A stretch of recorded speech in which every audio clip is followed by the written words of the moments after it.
how to tell stories around climate science more creatively. If we continue to tell the same story and not innovate, then people will tune it out because they think this is a story they've heard before, and it's up to us as communicators to explain why that's not the case.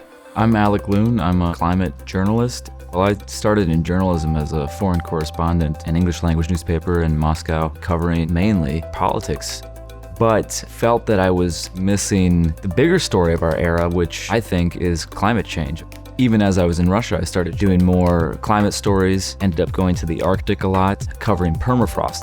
2 times more carbon is held in the permafrost than is in the atmosphere currently, and that's starting to be released and emitted, and was working there when the full-scale invasion of Ukraine happened. After we did have to leave Russia, I transitioned full-time to covering climate. So as permafrost continues to thaw, this problem is only growing.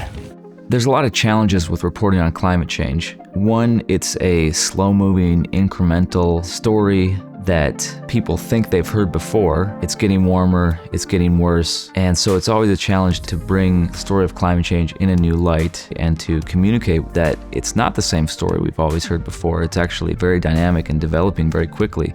The other challenge with it is it affects the people who are the least heard, the least seen, the most vulnerable.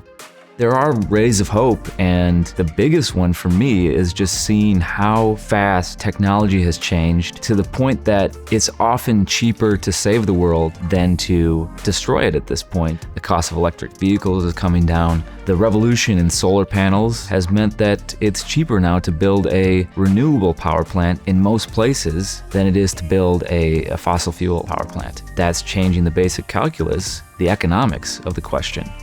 A lot of people think that in this day and age of social media, that attention spans are so short. But actually, what some readership statistics show is that people are still reading long articles, even if it's on a tiny screen of their smartphone. Nobody canceled the power of storytelling. Stories are still how humans understand their world.